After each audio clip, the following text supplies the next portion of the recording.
Ek dink deur Veronique Lorraine. Ek sit hier in die stilte en bedink my jonge self. Sien tonele van kindwees, van droompies van onsself. Ek onthou my moeder trots, 'n veilig gevoel my rots. Ek hoor haar stem nou ferm roep oor die wêreld en sy goed, terwyl pa die grinnik maar oor die wêreld en sy naar. Ek sien my pa my fiets regmaak en ek spring die op en af. Ek sien hy maak my klere warm op daai koue dag. Pa is vol van kalmte en rustigheid daarby. Kritiek was nie in hom nie, van beter die weet hy. Van drome en die dom, soos 'n oop bottelgom.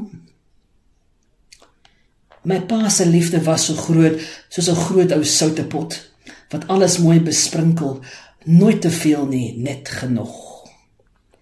My pa was my vriend, uit die hemel uitgestuur, wat my altyd deur aanvaar het, selfs in oomblikke van suur.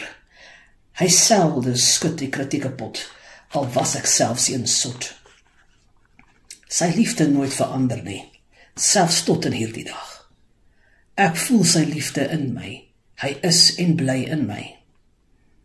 Terwyl ek sit hier in die stilte en bedink my wêreld nou, weet ek hoe graag ek sou nog 'n oomblik in my hand wou hou.